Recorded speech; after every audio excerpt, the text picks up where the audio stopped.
You're listening to REIA Radio, the nationally trusted name in real estate investing. We dig deep to discover investors' why in real estate. If you want to skip all the BS and get in investors' heads, you're in the right spot. Be one of the thousands to check out REIARadio.com.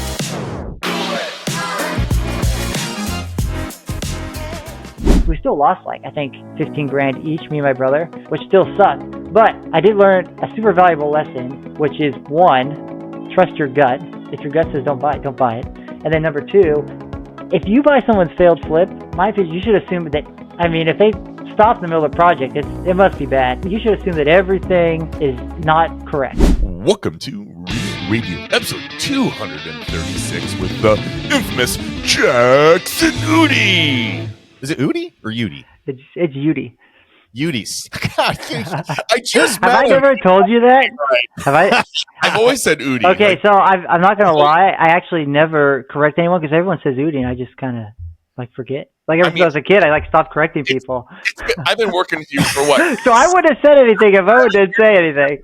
I've been working. It's been 6 years or something. Yeah. I don't know, 5 years.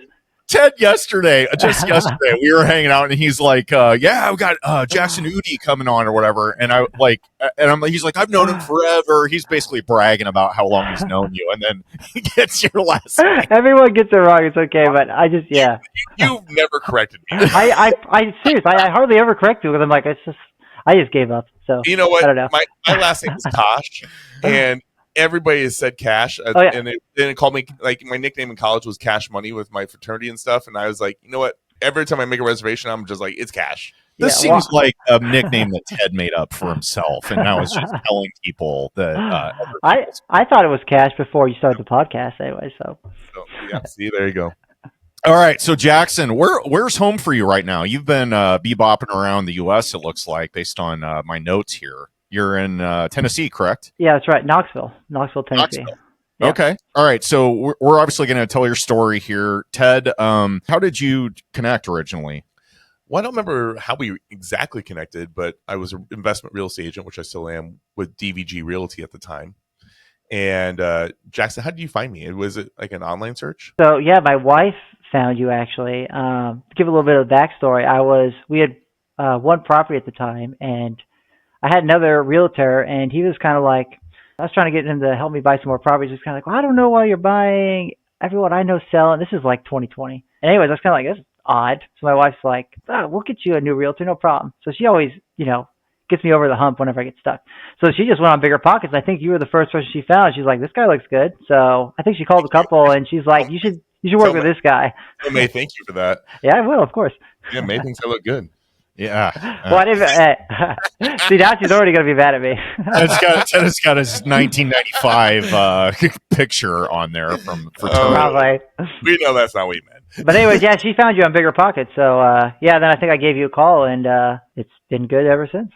Yeah, we've had a great relationship. Helped out your brother Ty, and then also you have some connections with your dad also, right? You guys are partners on some deals too? Yeah, most of the properties I own in Omaha, we own in some sort of partnership, either me and him or me and his IRA, which we can talk about later. Is kind of a blessing and a curse. Probably more of a curse, but anyways, we can get to that later. So yeah, me and him own most of those properties together, and then I manage them, or manage the manager, I suppose. Before we jump too far into this, I definitely want to get into kind of what Owen was asking about living. Like, you've only been in Tennessee for a little bit, right. But when we first started working together, you were living in California, but you're also not from California originally, right? That's also true, yes. Kind of give us that big story. Like, where are you from, and then and then this tradition of moving every couple of years. He's obviously an international spy. Yes. Right. Yeah, basically. No, so I've moved my whole life. When I was a kid, we moved like every 4 years. My dad worked in in the utility business in the power industry, and so we moved from plant to office, wherever.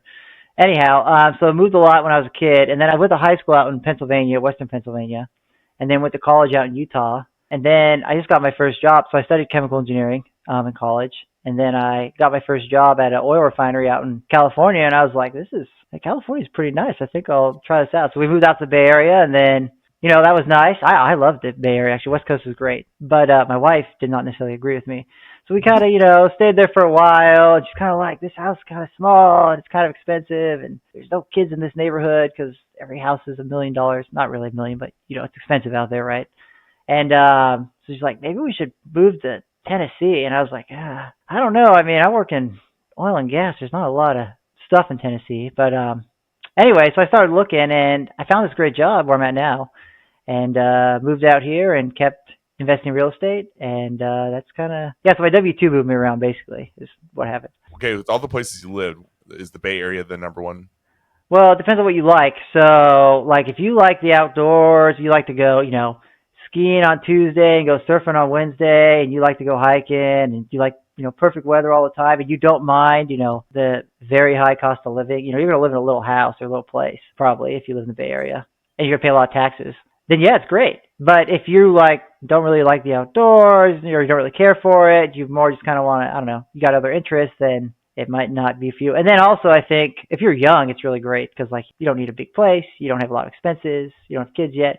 But as you get older, what I've seen is a lot of people, will be there when they're young. And you have 2 or 3 kids and you're like, these other places don't look so bad. And then people move out. So I don't know. Just depends what you like.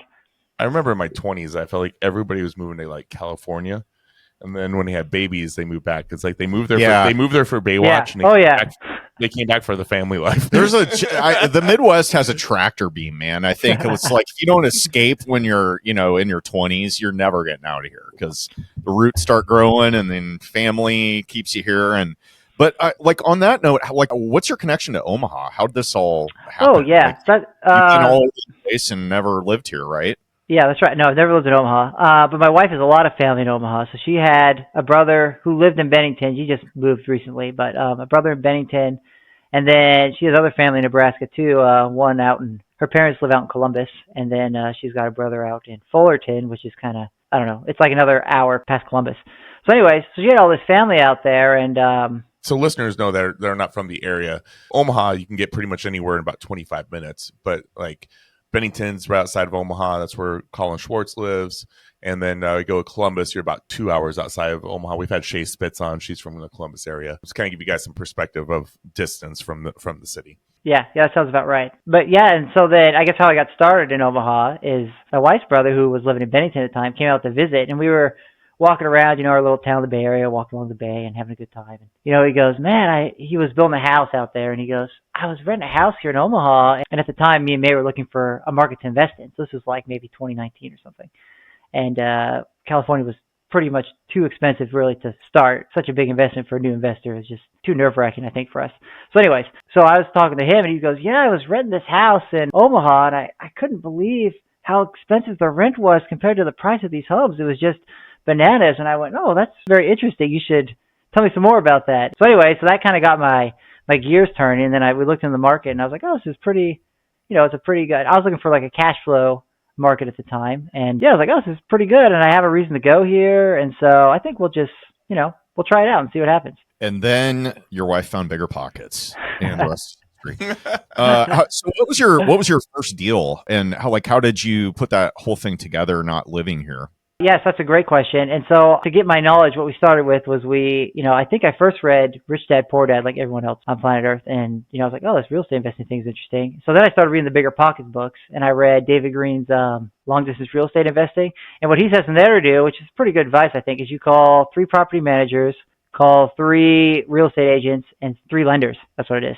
And then you ask them all to recommend you other people. And so that's what I think my wife did, actually. I don't even think I did it. So I was like, go call some people and see what you find. And so she called a bunch of realtors. They all kind of recommended 1 or 2 property managers, and we picked one. And then they, as property managers, they recommended a realtor who didn't necessarily work out, but we found Ted later. And then a lender, lender's kind of easy, I think, but they recommended some, and I don't remember who we used for our first deal, but anyhow, yeah, so that's how it worked out. Okay, what was the first deal then? Oh, yeah. So it was a duplex. It was on 33rd Street and kind of by Hanscom Park over there. And it was basically ready. It didn't need anything, really. I think we put on a new roof, and that was it. But, yeah, ready. It had renters in it. And it looked really good on paper, so we bought it. I negotiated a little bit once we found out I needed a new roof, but not too bad. But that was an interesting story because that was right during COVID, right? So I think I bought it February 14th, 2020 was that first one. And right when I bought it, this is funny. So I had a tenant, I inherited tenants, right? So this is a good learning right away is maybe you don't want to inherit tenants. But anyway, so I inherited some tenants, and people up top, they're great. This is a conversion duplex, by the way, so it's a 2-1 on top and a 2-1 on bottom. It's a really cool house. Yeah, it's a nice house. So immediately the tenant downstairs stops paying, right? So I'm like, okay, is kind of what they tell you to look out for. I'm like, this is not great. But, I had a duplex, so at least they was basically covering the mortgage or most of it, right? So anyways, but my property manager, remember this is right at the beginning of COVID, they go to evict them, right? And the day that they go to the court, they do the what was it? It's like a moratorium. The moratorium. So then I was stuck for like 2 months, and I was like, oh man, real estate investing kind of sucks, man. I don't know about this. So anyways, it's kind of a rocky start, but we got them out eventually, and it got better. But it did help to buy a duplex because then you can float it a lot easier. Do you remember what you paid for it? It was $174, maybe $175, something like that. Okay, so $175, and what were the rents you were getting? I think the rents when we got it were like $600 and maybe $750. Pretty low, range. Right? Comparatively. Yeah. They're a lot higher now, but yeah, it's like around a 1% deal, maybe a little bit less. So this is 5 years ago. You had kind of a crappy inherited tenant, got slapped with the eviction moratorium immediately after purchasing it. Discovered that real estate isn't all rosy what they paint the books there. Now, do you still own that property 5 years later? Yeah, I do. Yeah. Okay. And what have you gotten rents up to now? They're like, I'd have to look, but they're both, one I think is like $990 and the other is maybe like $1,025. It's about $2,000. Yeah, and that's without any improvements really. We've done maintenance we've had to, but no cosmetic improvements. That one has improved a lot. You're about to though. Yeah, we're gonna do some. Yeah, but it's mostly just natural growth. No, okay. Tell us about your experience with you discovered that you had a non-paying tenant. You've kind of cycled through. It sounds like probably a few tenants since then in that property. Is that fair to say? Yeah. Okay. Got rents up. Was it smooth sailing after that eviction moratorium thing got figured out and you placed a new tenant in that unit that was non-paying, or was it a little rocky? That particular property was, it turned over a lot the next couple of years for some reason. I don't know, just kind of a bad batch tenant. So it kind of just broke even for a while, but the last couple of years it's been very smooth and tenant's been staying, and that's the only one I have on a 30-year fixed. So it makes great cash flow. We walked in, he showed me the property last week when he was in town, and you have a great tenant there. Walked in, place is pristine. Have a whole office in there, work from home situation. Oh, by the way, you should look out for this and look out for this. And I'm like, Jackson, you need to make sure this tenant never leaves. I was gonna say, where can I get me some of those? I don't know where they found this one, but it's about time.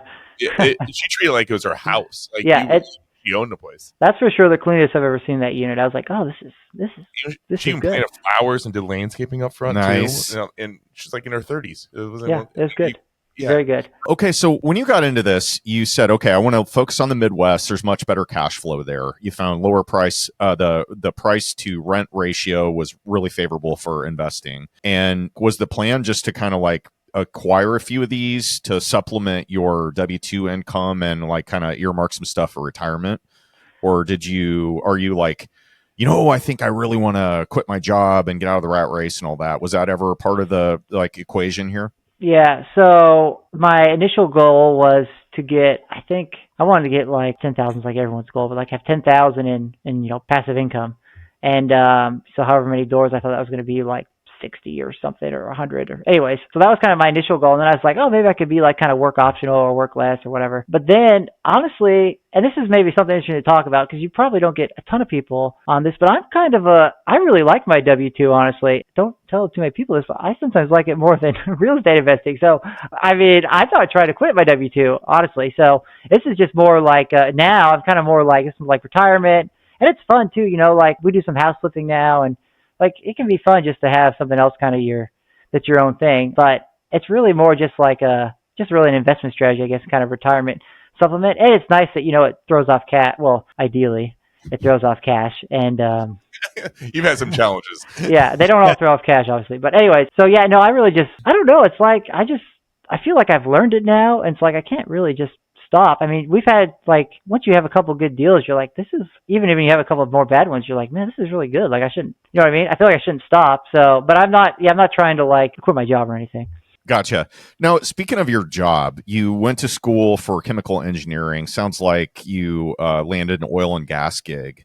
And then you said you had an opportunity to go to Knoxville, but there isn't really a whole lot of oil and gas there. Did you stay within the same industry vertical, or did you change and just kept the chemical engineering type of a role? Yeah, it's a little different. I went from like I was an oil refinery to a engineering firm. So they do some work in like oil and gas, but mostly it's like chemicals and stuff. Anyways, it's very transferable. So it's still chemical engineering, but just more on the design side, more of an office job. Is it like a consulting firm? Like they do? Mm-hmm. Okay. All right. So you're a project-based chemical engineer, depending on what they have lined up for the consulting gig. Is that more or less how it works? Yeah, basically, it's kind of like a law firm, like you bill to a project, get paid by the hour, and it's a little company, so they got partners and principals like a law firm. It's all very much like the same kind of gig, I didn't even know that was a thing, honestly. So what is your day-to-day? Like we've had a bunch of different people on who have had engineering backgrounds in various flavors.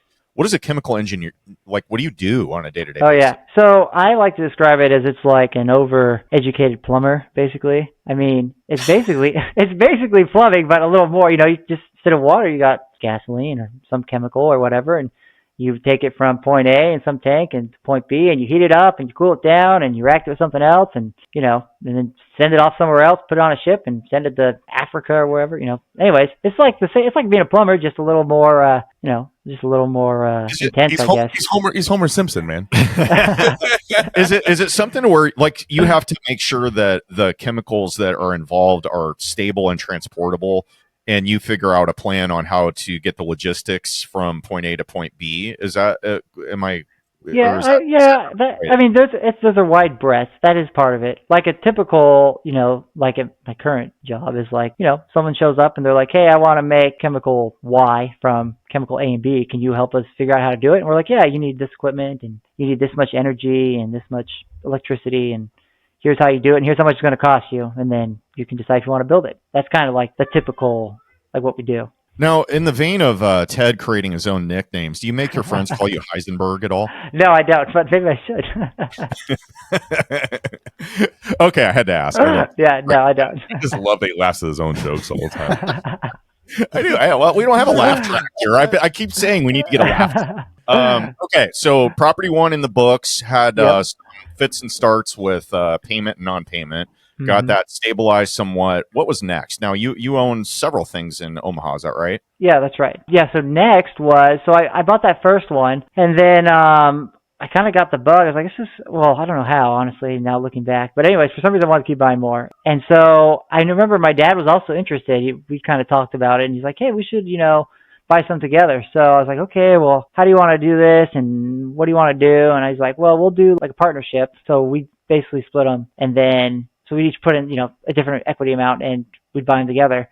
And he used his IRA, which is, we can talk more about, but I don't know if I necessarily recommend that anymore for people, but you can do it that way, and it's interesting. I thought you couldn't do that with your child. Well, you can, but there's rules. That's the problem. Okay. Is that, it just kind of hampers you. Like, and I don't know, you have a custodian. Like, if you do this right, we can kind of dive into it now, I guess. You have like a, Well, hey, disclaimer, this is for entertainment value only. Do not listen to anything. This is...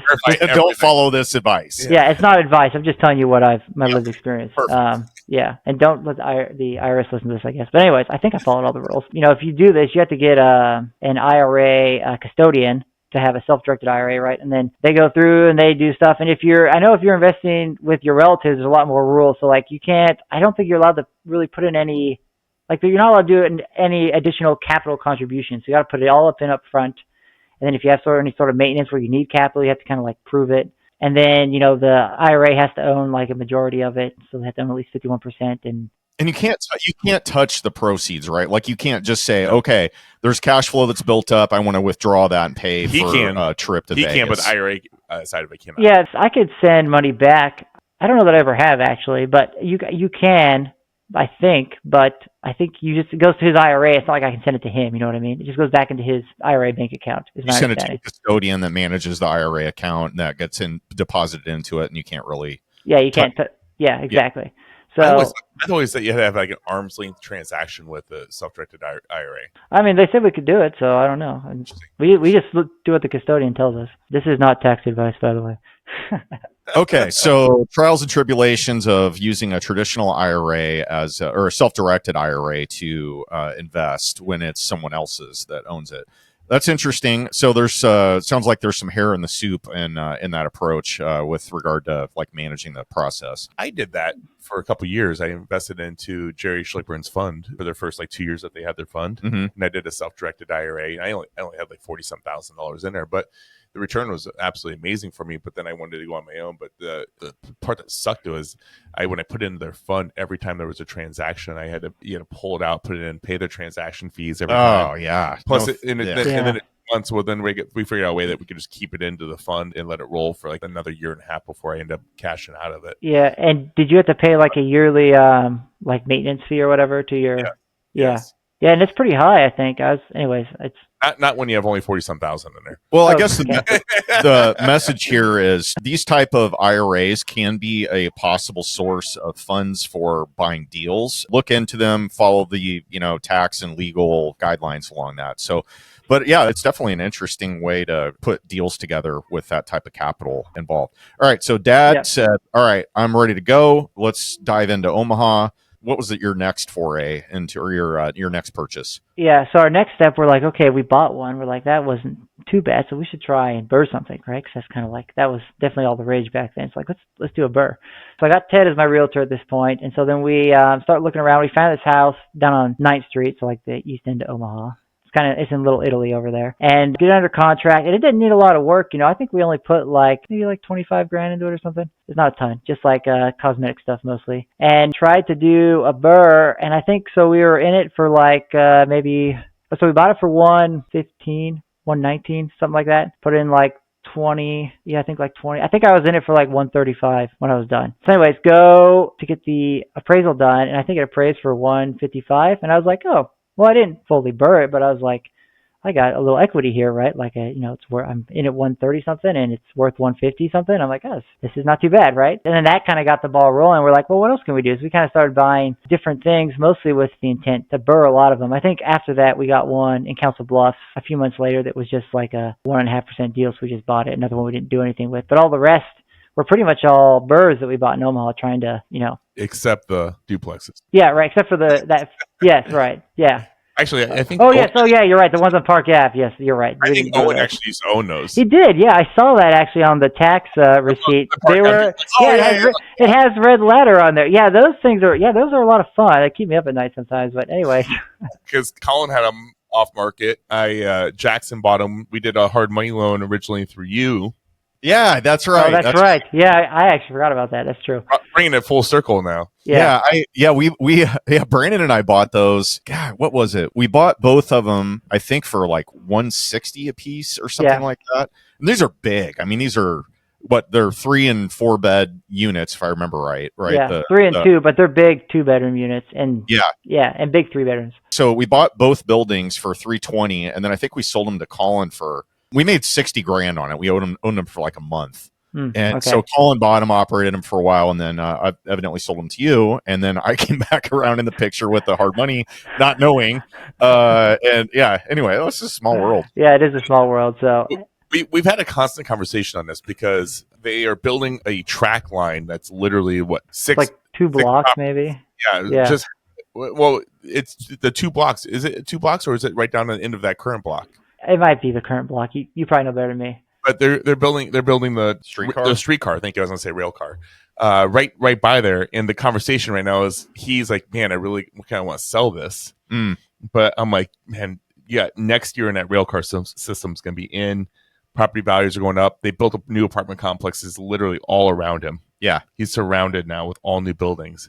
I'm like, just beautify up the front of it, wait it out a little bit, get that rail car in there. This property is going to be a lot hotter. Yeah. The one thing I remember about that property, I was, I think my wife and I were out to eat, and it was in the wintertime, if memory serves here. And it was like one of those days where it was like getting really, really, really cold. Yeah. And I don't know how. I think maybe a tenant called and they're like, yeah, there's no power. And I was like, oh, crap. Power went out. I think it was an ice storm. I had to go over there. It was like midnight or something. And this is, I mean, the location where it is can be a little sketchy at night, right? Sure. Back in that day, definitely. Yeah, not anymore. Yeah, it's improved a little. It's improved a little bit, but yeah, for sure. Yeah, this was before all the new builds went up on that right around there. But anyway, so there's it's a little sketchy. So I like drive over there, and I want to say it's like midnight or something, and I'm like I can't call anybody to get them to go out there. I'll just go. Yeah. So I go over there with like a mag light, and I'm in the basement trying to figure out where everything is, and the freaking toilets were like freezing, like there's like a film. Oh, wow. And I'm like, oh my God. So I had to go get a freaking hair dryer because I was like, these pipes are freezing, So I go over there with a hair dryer. So I'm in the basement, but there's no power. And I'm like, I'm an idiot. I went and got a hair dryer, and I'm like, I can't use this because there's no power. So I don't even remember what happened with it, but it's fine. It's great. Is it almost like you guys dated the same woman? That's kind of what it sounds like right now. This is my stories. This is what I'm doing. Oh yeah. She costed this much money. So okay, so you bought a package of duplexes, or a couple of them, next door to each other in a really good gentrifying area in Omaha. And is that a deal where you partnered with either your brother or dad? Yeah, that one I bought with my dad. Okay, cool. So Ted was telling me before we hit record that you had a pretty alarming experience with a property you owned and got a very large invoice that you weren't expecting. Your Pacific Street house. Does this sound familiar? Yeah. Yes, this does sound. This was recent, and the most upset I think I've ever been in my real estate investing career, I guess you'd call it. So yeah, so the house is over on Pacific Street, kind of east side of Omaha. And so, it was this kind of failed flip. They'd bought everything at like, the Restore, and anyway, so we had to go in there and kind of fix a bunch of stuff. Everything was mixed matched. Yeah, like the floor. Okay, so they like had decided, it actually didn't look that bad. It was kind of interesting. They had like a brown flooring and then kind of like a gray flooring, and they'd like put stripes of gray flooring in the living room to save money. And I was like, well, that's weird, but I mean, I don't know. I didn't know that much back then, so I was like, yeah, it looks fine, whatever. So anyway, so we buy this thing like $91K, and we put in maybe like another 30 and burn it out for like 150. So we'll get most of our money back. Owned it for a couple years, and then I get this phone call from my property manager, and he goes, hey, there's like a plumbing issue. The people downstairs, I guess, are getting like they're smelling some like sewer gas. And so we looked things up, and like I guess this was crazy too, is I guess the person before did not know what they're doing. There's a basement bathroom, and they had plumbed the drain from that into the main drain, like the main, sewer Main line. stack. Yep. Yeah, but they had just like had an open T, and then just like it dumped in, and it was just like open. So like the sewer gas and broke a hole in the sewer line for it to fall into the sewer line. Yeah, it wasn't like piped in. It was just like a waterfall, basically. So it was just sewer gas. Yeah, could you imagine? Like insanity, complete insanity, right? But it was all covered up, like we didn't know. So anyways, so they're like, yeah, this obviously is not good. I was like, this is not good.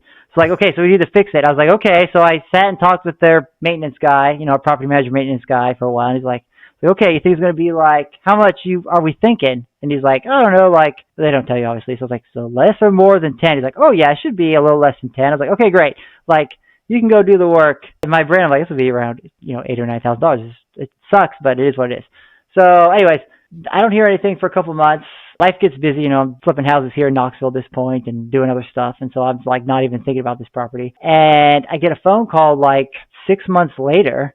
And they're like, hey, so we finally finished that house, and the bill is going to be, we just got the bill from the plumber. I was like, okay, well, great. How is he? He's like, this is what he said to me. He said, are you sitting down? And I said, I didn't say anything. I said, no, I'll sit down. I went, oh, this can't be good. And he's like, okay, so the bill was $22,000. And I said, 22? I was just flabbergasted because I hadn't heard anything for 6 months. I was like, oh, this must have been 6 months. Yeah, I hadn't heard anything. So anyway, which is partly my fault. I should have followed up more on this, but I was like, well, I'm not hearing anything. Ignorance is bliss, I guess. Like, no news is good news. Yeah, I was kind of buried my head in the sand. I knew it was a problem. I was like, I don't really want to deal with this. I got other fish to fry. Like, this is not high on my list. I'm going to just push it in the back of my head. So anyways, so he tells me like, yeah, it was like 20 grand. Also, like, we had to open like all this drywall. So there's a bunch of more drywall work, and also your tenant destroyed the place because apparently they're a bad tenant. Also, your tenant has been out for like 2 months, by the way. And I was like, I've never yelled at someone before, but I was like, you guys are fired. I was like, I can't believe this. So yeah, I mean, that was bad, obviously. So I guess the moral of the story though is you got to like actually manage your people. You can't just put everything on autopilot, right? Especially when you have big repairs, because no one's going to handle your stuff like you, and then otherwise you'll just have big expenses. Good So God. Like, if I'm you, I would have been like, am I being punked? Like, is this can't be real? You're dropping all this news on me. yeah, I mean, that's how I felt. Like, this can't possibly be like, this can't really be like, it felt like a dream, honestly. This can't be real. God, please continue. Yeah. So anyways, I did end up firing them because it's like, it's not going to work. So, but yeah, you got to like, I mean, you got to watch your stuff. I find, and probably, I think this happens to everyone, but when, you have things are kind of bad coming, or like things maybe aren't performing as well as you should, it's easy to like, at least for me, to like stick your kind of head in the sand and kind of be like, I'm going to think about other stuff and not think about these problems.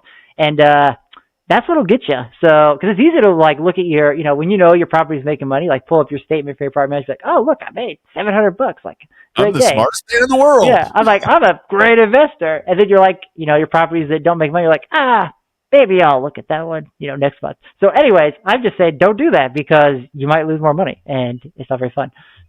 Okay, so you mentioned a few times, like you said, okay, I just, needed 25,000 worth of work, whatever. How are you doing that? Like, how do you manage contractors? And did you kind of like engage your property manager and they helped with the construction aspects? Or like, how do you hire vendors or even know how to, what needs done there when you're living elsewhere? So I do make a yearly pilgrimage usually to Omaha, and then so I'll look at like a handful of properties, maybe like 3 or so, 2, 3, 4 every year, and just kind of see what they're like. And then a lot of times while I'm there, I'll kind of plan out any sort of rehabs or like things I want to do in the next turn, whatever. So I'll do that, and then but you do have to rely a lot on your property manager and pictures and things like that, which can be tricky. It's definitely now that we started doing stuff in Knoxville, it's definitely. I realize how much easier it is to do real estate local. It's definitely not impossible to do it remote, but you're adding a layer of, it's not even complexity, but it's like a layer almost of uncertainty. Like you don't really, you know what I mean? Like pictures they're not the same as like actually going to the house and like, oh, like that trim looks kind of funny, or oh, I didn't notice this like gap over here. You know what I mean? So it's hard. And most pictures aren't scratch and sniff either, because like you can't get smells. Yeah, you can't smell a house exactly. So I think it's just a little harder to do. But if you can find the right people, yeah, you can do it. But you need a good property manager and a good realtor to kind of, because even if you have a good property manager, you probably need someone, at least some sort of third neutral party to kind of like do some checks every once in a while. I mean, you can't abuse your realtor, obviously, but even if you have someone who can just go look every once in a while. And I've been called to the duty a couple times. Yeah. So, okay, you mentioned now that you had some flips going in Knoxville. Like, what year did you start? Like, when was your first flip? So first one was last year. It was last year, or beginning of last year. Okay, so pretty recent. Yeah, so my brother, kind of the backstory is he quit his job. He's like, I want to be a wholesaler and start doing real estate investing. So he started doing that, and he lives out in Utah. And he's like, hey, Knoxville's a pretty good market. Let's maybe try and, wholesale some houses and flip some houses here. So basically what would happen is the wholesale deals that he couldn't wholesale for the fee he wanted, we thought were good. We'd just be like, oh, we'll just flip them. So we started, flipping different houses out here, and it's been mostly good. It's been pretty good. Now, how many do you have under your belt now? So we did 3 last year, and then we're doing 2 right now. Okay, so you have 2 in process right now? Yeah, that's right. 1 list and 1 we're finishing. This is a good conversation here. So you cut your teeth on investing remotely, pretty much. But I think you said you had 9 units in Omaha? Or yeah, 15 units. 15. Okay. Yeah. And then started flipping in your backyard there. Do you also own rentals in Knoxville, or no.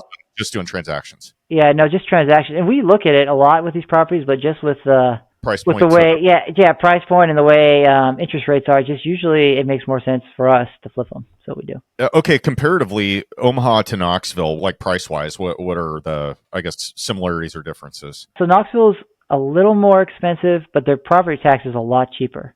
Oh, I mean, I think, especially in Knox County, like my personal home, for example, I only pay like $1,600 a year or something, and it's like a $500,000 house. So I mean, it'd be like $1,000. So it'd be like $1,000 a month in Omaha, right? Something like that. So yeah, probably. Now, this leads me to kind of I guess my next question, which is, you're a full-time employee. You have a newborn. You have 2 other younger kids. obviously married, and you have a, like, I would assume pretty high paying job, pretty important job. How do you do all this? How is your life set up to where you can manage doing these flips and managing managers, or, well, not managing them, or whatever's going on that month? But like, how do you organize your life so that this works? Yeah. So first of all, this is a problem that I'm trying to solve right now because it is too much, for sure. It's too much. But I guess how I do it right now, is, and what I'm trying to do more is kind of rely on other people. But, my job's pretty flexible, so I get paid by the hour, so I can take a break during lunch as long as, I don't have any meetings or anything, and go look at flips for an hour and a half. I can go, cut out early Friday if I need to. Anyway, as long as I get my stuff done, it's kind of flexible in that respect. So that helps a lot because it gives me time during the day to go see properties, make phone calls, do whatever I need to do, talk to contractors. So, but honestly, it's just a lot. So I've got a really good sub now that I'm working with who can kind of do the project management on a lot of the flips here. So that's been helping. I've been trying to, make my list of subs in the flipping business smaller so that way I can kind of rely on more guys. I don't have to coordinate a drywaller and a painter and a guy doing trim and a guy setting I can just have a guy inside and a guy outside. And then the mechanicals, and I'm like, it's so much easier, right? So trying to consolidate that a little, and that's making it a little more manageable.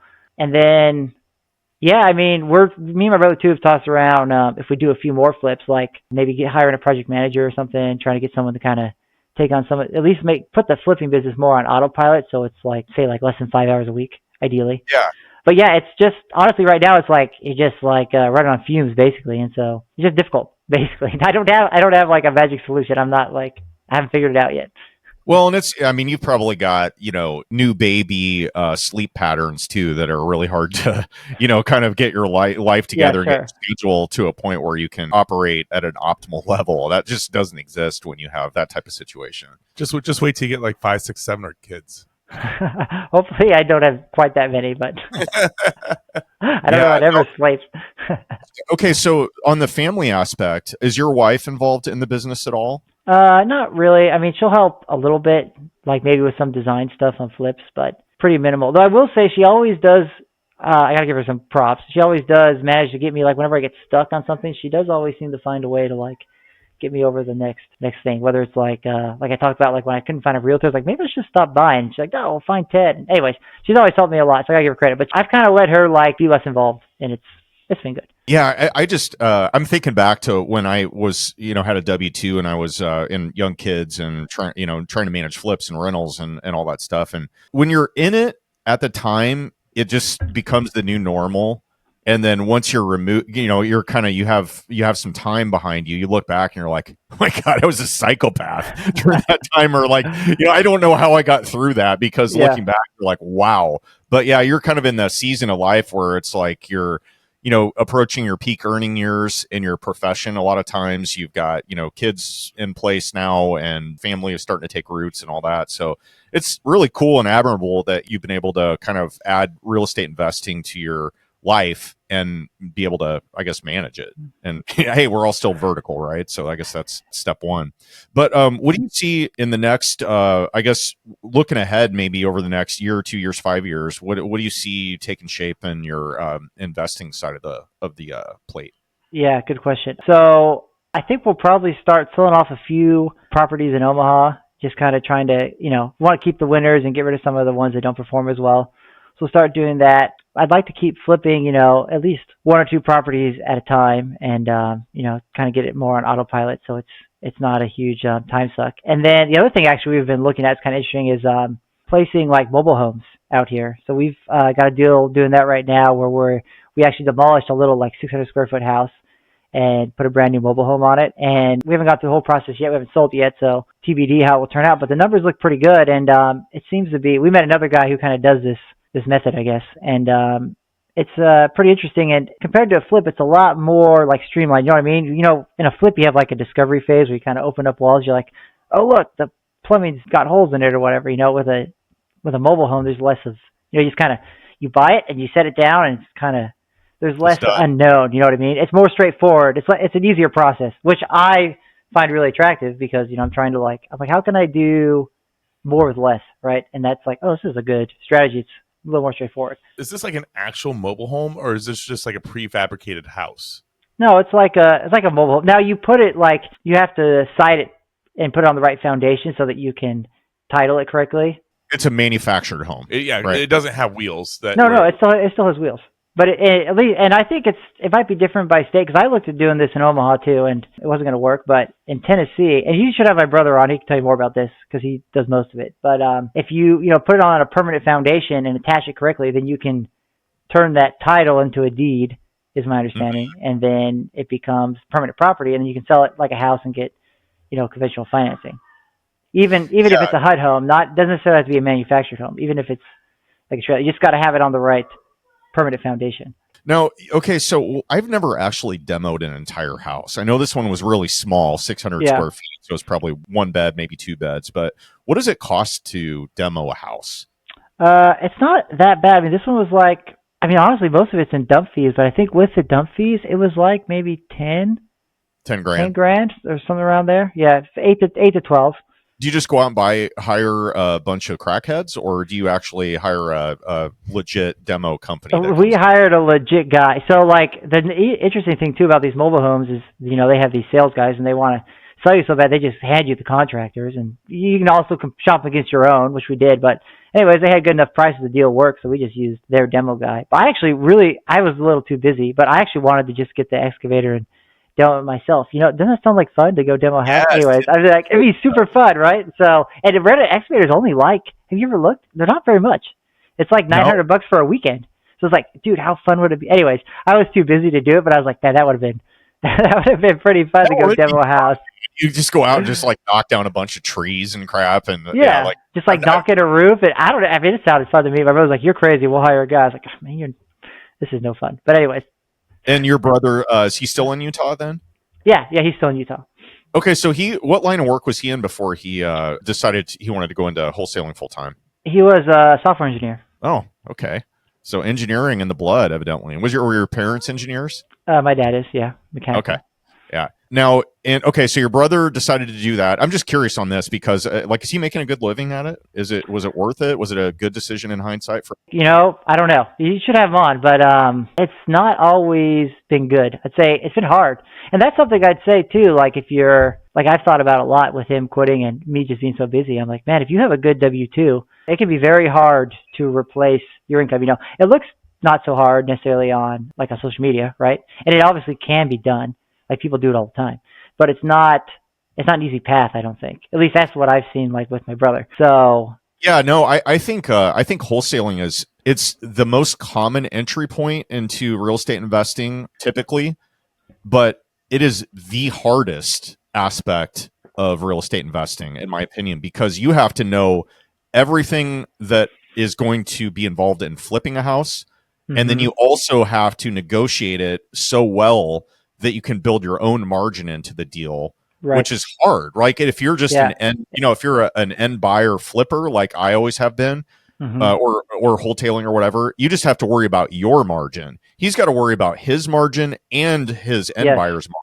Exactly. And coordinate it, put it all together, make sure that the homeowner that he's got it under contract with, is on the same page. He's not going to have somebody go and try and snake the deal from him or any of that stuff. I just think wholesaling is really hard to put everything all together and be consistently successful at it. So people that have it dialed in it's pretty impressive. Yeah, I think it is. And that it does help if you do some flipping too, because like you said, if you're not actively flipping, how are you going to know the flipper's costs? It's going to be really hard. Yeah. I guess you can talk to flippers, but they're going to try and they're going to give you inflated costs, obviously, at least a little bit to help, pad their margin. So anyway, I think I agree with you. It's hard to, me and my brother talk about this all the time. It's very hard to be a wholesaler, without having some of that other experience. And he partners on all our flips. So me and him do them together. So we kind of get that experience together. And anyways, I agree with you though, 100%. Especially wholesaling on a national scale. He's not just doing his hometown. He's doing multiple states. Yeah, it helps here for the deals in Knoxville that I'm here, I can kind of go, check them out. But yeah, I agree. It's not an easy path, and sometimes you look back, you're like, W-2 is not so bad. But there's not too many wholesalers we've just sat down and shot the breeze with. especially now, it just seems like there's less and less of it. Yeah, not any specialists anyway that do it at scale or volume. I mean, Jamil Damji we had on. Dave Bader. Yeah, Dave Bader. But so geographically, do you think you're going to try and stick around the Knoxville area as long as you're living there? Or do you have other markets that you're continuously, kind of analyzing? Or like what's your setup there? No, I mean, it's really just Knoxville. I mean, we'll go in the neighboring counties, and we maybe would go down to like Chattanooga or some of these other like close by cities like in Tennessee, maybe out to Nashville. But I really, it's just so much easier when it's there. You can just like feel good about stuff. You know what I mean? And even if you're not showing up at the property like every day, like even if you're showing up every 2 weeks, at least you can show up and be like, okay, this is what I expect. I don't know. And honestly, Knoxville's I just think it's a good market too. So that way, don't get the contractor text message that says, "Hey, I got all the painting done, and it's just one wall being painted," and you think everything's been painted. Or, right, like a la Megan Ahern. Yeah, exactly. You can avoid that. Well, Jackson, I don't know if this would be your failing forward, but you did have that wonderful triplex that we found for you there on L Street that did make the local news. Do you want to give a little insight of that property? What you got, like the background of it and how it's turned out today? Yeah, sure. That's a fun one. So yeah, it's a triplex down on L Street. It's right by it's like right across from the stadium there, the high school stadium. Anyways, it was a great deal. It was super cheap. Just bought it off the MLS and, fixed it up, everything, burnt it out, no big deal. But yeah, afterwards, I get this call from Ted. I was working with your mom, Mo. Yeah. And she gives me this call. She texts me, she goes, "Your property was on the news. I can't believe this." And I was like, what is happening? Anyway, so what had happened was they had closed down, I guess, the homeless shelter in that area recently.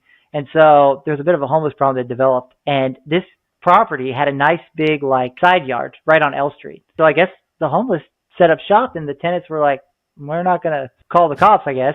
So I heard about it from the news and I was like, what? Anyways, I was like, what is going on here? So it's on the news. You got a homeless encampment. I mean, it was like small. I mean, it's not like, but yeah, it was like in the side yard. So it's weird because like the house is kind of faces the street and it's got an alleyway on the right side.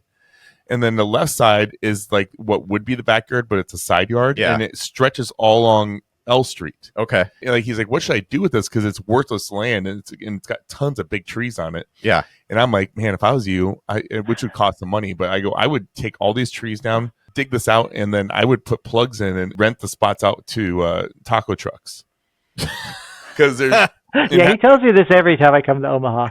Because you got to do the taco trucks. Because there's taco trucks up and down the road, but it's right next to the South High School football field, and it's right off L Street and 24th. And I'm like, dude, you could literally rent these spots out to taco trucks, and people could park here and come eat. It's not a bad idea, actually. I just haven't spent the money to do it or look into it. Oh, that's funny. But he had an encampment in there. It was like it became a little. But it was not too bad to clean up once we got serious about it. But anyway, So if I'm you, I'm out of town. I get a call from Ted's mom, and she's like, "Bro, your stuff's on the news. You got a homeless problem, etc." What do? You call the cops? Like, how do they get? Yeah, so they call the cops and they ask them to leave, and then they do what's called a ban and bar. And so your property manager shows up out there, and you've probably done this before, and you say, "Hey, you can't be here." And then we posted a sign in the yard that says, I can't remember what it says, like no trespassing or something like that. Anyways, and I was there last week, and it looked great. I mean, best I've seen it. So it appears to work. But yeah, I mean, it was kind of tricky there for a while. I was getting kind of concerned, but yeah. Well, it's a tricky problem. Oh man, that's funny. Jackson Soup Kitchen. All right. Well, we've covered several things that haven't gone well, but we have a cherry on top here with a section that we call. I know we're hitting all this. Forward. So hopefully you guys. Jackson's like, I've already said all my. I said all my. So yeah, I have one more. That's all that's left. Let's save this one. Yeah, this is just a therapy session here, so get it all out, man. You got one left. You got another story. Yeah, I have one more, and then we could talk. We got one more here from Knoxville. I have nothing to do with this one, though, right? No, you didn't have anything to do with this one. I wouldn't incriminate you anyways, Ted. Don't worry. But anyways, yeah. So I got one more, and it ties into that Pacific Street house because this is another one of those buy a flip from someone else. So this was last year. My brother and I are flipping a couple houses, and we come across this other deal. And it's a little house that a realtor's selling. She goes, hey, I just want to get out of this. I started flipping it, but I just, I need some cash, and I'm trying to get out of it. I was like, okay. So my brother comes across like, hey, you should go look at this house. I go look at it, and, it looks kind of decent, actually, upon first glance. She had, finished the front. She'd added an extension in the back.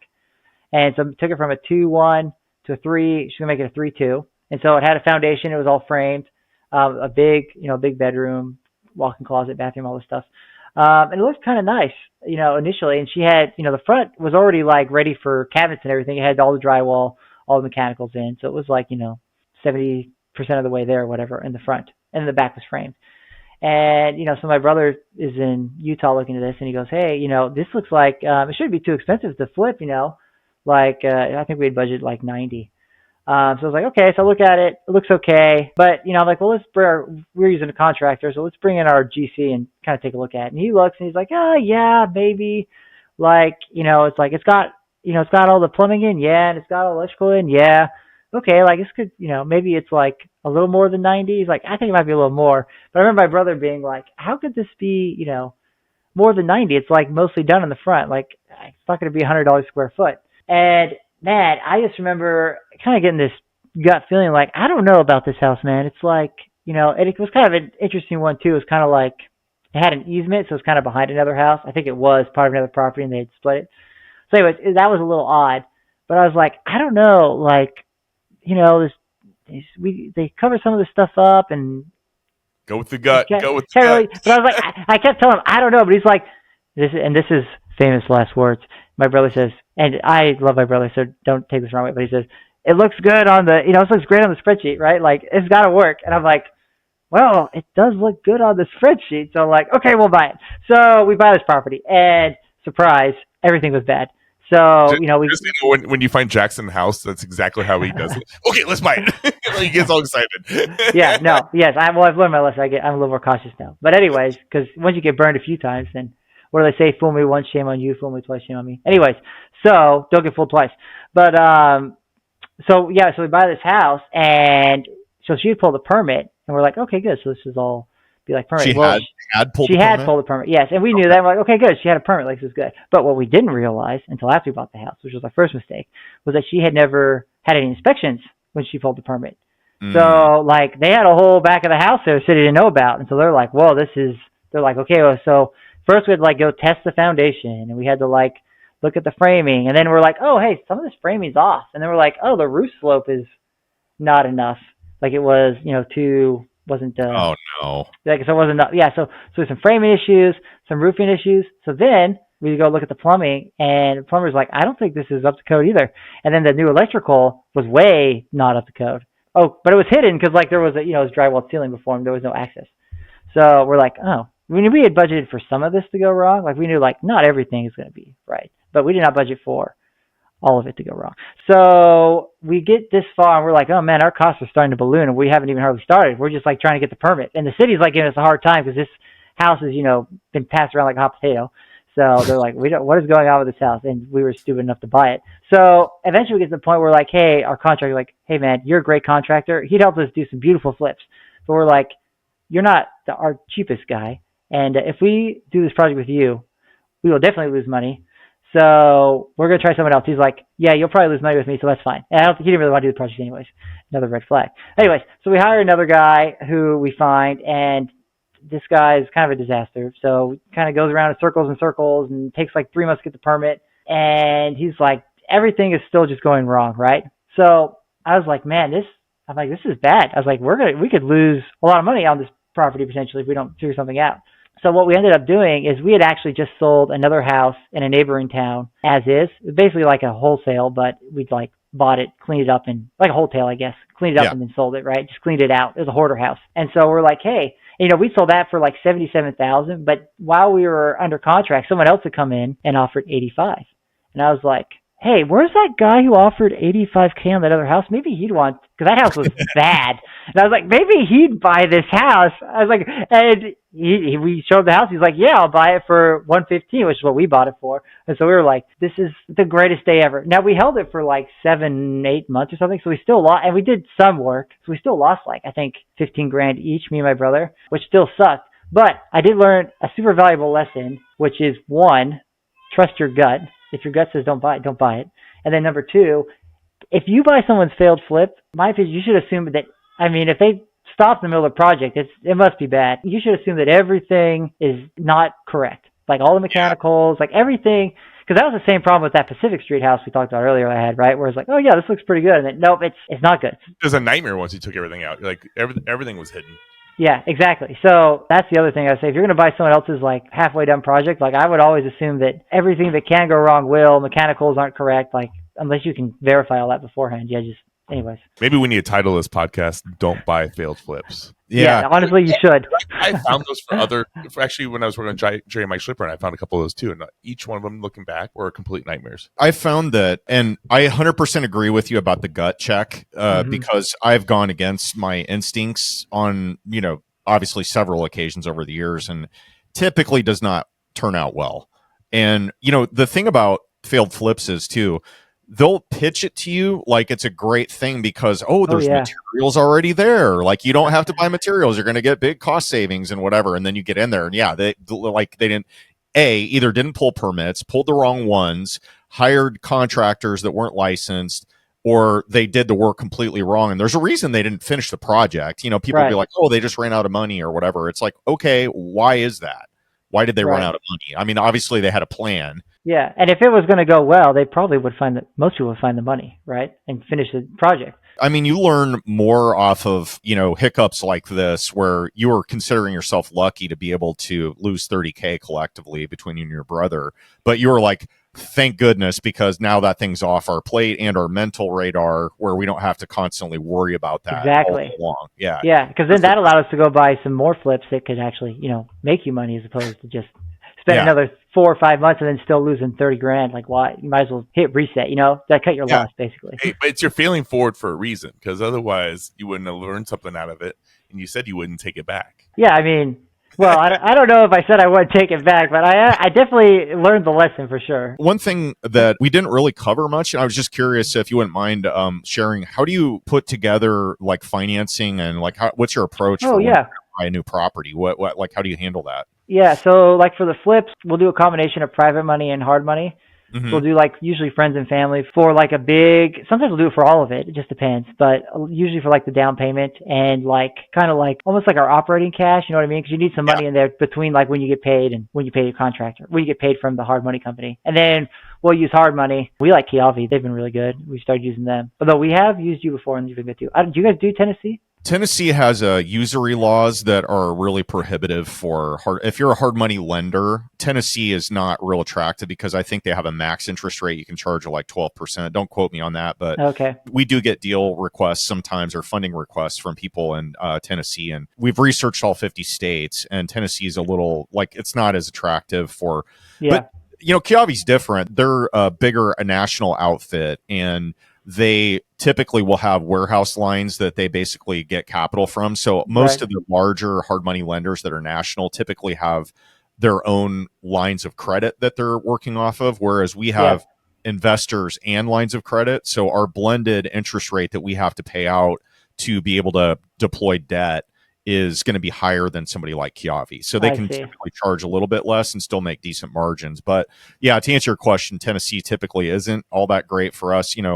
Like Omaha and like in and around Nebraska, Iowa, the Midwest is kind of where we typically like to operate just because they have similar lending laws and usury limits. But yeah, but we'd look at it. I mean, I have to double check the rate and term restrictions on it, but no, that's interesting. So you buy it with a combo of hard money, private money, depending on the project, and then you basically refi out into amortizing debt once the project's done, or you sell it as a flip, right? Yep, exactly. That's right. Okay, awesome. Well, this has been great, man. I love the story, the progression. It's really admirable that you're able to manage putting, I know it probably doesn't feel like it at times that you're actually managing it, but doing all this stuff with all the stories that you've told about things that didn't go right and you're still doing it. We didn't talk about any of the good stories, but those aren't as fun, you know, like. I might lose all my client base after this. Yeah, no, we've had some burrs where we, you know, cashed out and 6-figure flips and things like that. So like there have been some good stories, but you know, the bad ones are those are what you tell at parties, right? Like, yeah. So no one cares if you make money. Like, it's just bragging. So anyway. Yes. The fails is where you learn. Yeah. Exactly. No, I like the 100K profit flips though. Those are pretty sweet. Yeah, those are fun. Okay, well, we have one more section that we call the OT with Owen and Ted. Owen got so excited, he shook himself. Like we got. Okay. I've never seen something like Shut that. up, Ted. No. All right, first question for you, Jackson. You ever thought about writing a book? No, not too much, but I did a little bit for this podcast. So good. All right, we like that. We're author inspirers. So if you had a gun to your head and you were forced to write a book, what do you think the title would be or the subject matter?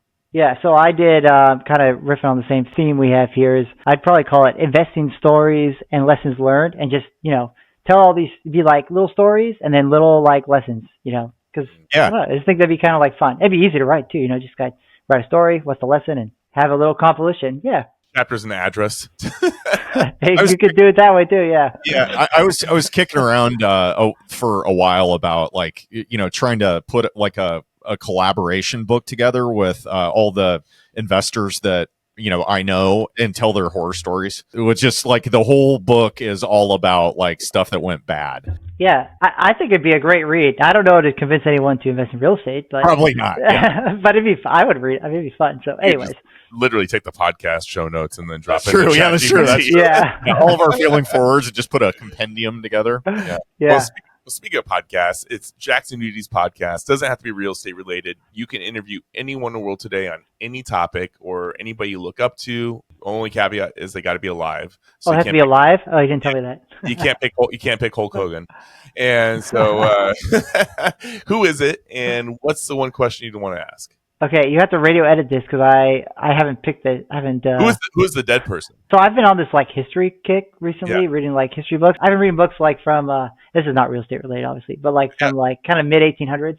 I read one on Lewis and Clark, and I was like, can you just imagine like what it was like to like go out and explore? I don't know, just like as a man, it just sounds like amazing. Like just like go out and explore and just like what's out there and like find it. Anyways, I would just want to talk to them and be like, what's it like? I really like the Lewis and Clark one, but okay, but who's your live person that you'd want to have on the podcast meet, and what's the question you'd ask? Yeah, sure. I know you've gotten this on the podcast before, but Elon Musk is someone that I've always found really interesting, just kind of as an engineer as well. Just his like engineering mindset is really interesting, and just his entrepreneurship. And so I'd really like to, you know, just pick his brain about how he like develops processes and how he's able to like make these crazy manufacturing plants and things, and they just run well and they're cheaper. And anyways, it's just fascinating what he does. So I'd love to talk to him. I was thinking you were going to ask him who's on the Epstein list.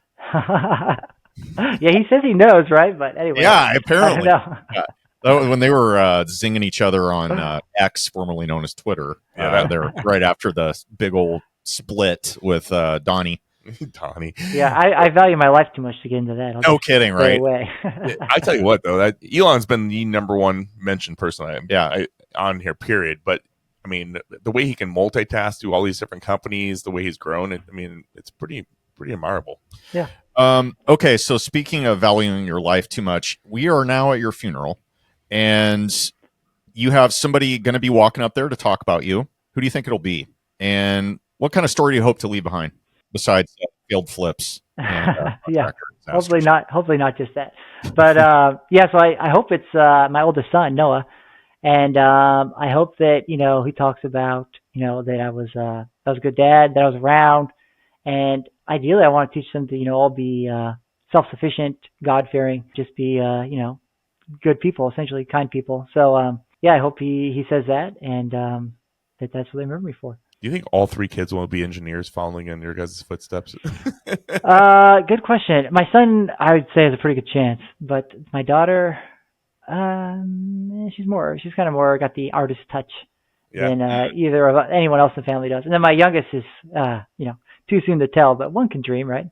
Maybe one will be an engineer, one will be a real estate investor. That'd be the that'd be the best of both worlds. Last question I have is, if you think about the person that had the biggest impact on your life, mentor role, who is it? And if you could speak directly to them and give them a thank you, what would you say to them? Yeah, so I gotta say it's gotta be my family. So like my dad has helped me out a lot with things career-wise and with just kind of talking through real estate stuff. And then honestly, like the biggest person that I've talked through stuff with too is my brother, who we do a lot of business with. So not necessarily like a mentor, but we've kind of mentored each other, I think, when we're down. And so just give him a shout out too. Those are probably the biggest ones. Great. Family first. Love it, man. Can't go wrong there. Okay. This is it, man. Last question for you. How can our listeners support you? What's the best way to reach out?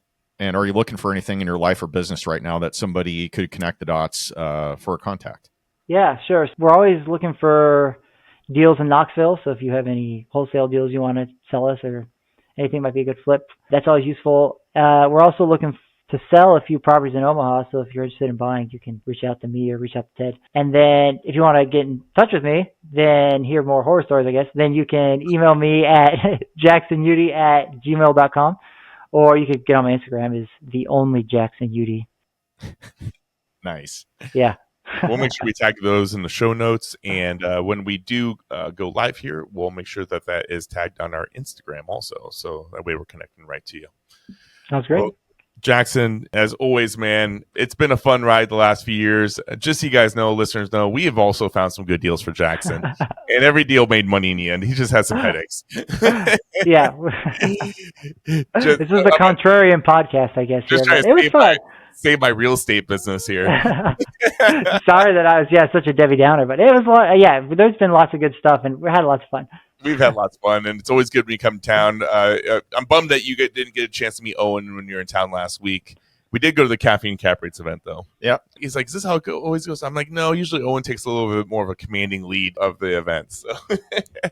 But, hey, man, appreciate you. Appreciate your friendship. Make sure you tell May hi. Congratulations on your newest. And I'm interested to see how many more babies you have here soon. But when you get back in town, Ted sounds like a grandpa. Yeah, he sounds like my mom too, honestly. When you get back in town, let's definitely meet up again. But if you listen to us for the first time or the 236th time, please leave us a 5-star review on whatever format you listen to, and reach out to us on our Instagram or add us and share us with somebody that wants to hear some of Jackson's fun stories. But with that, Owen Dashner, we see us out. On behalf of Aiden Bear, REIA Radio, and Ted Kosh, I'm Owen Dashner. You've been listening to Jackson, the Heisenberg of real estate investing. Udy, not Udi, Ted. Signing off. Sign off.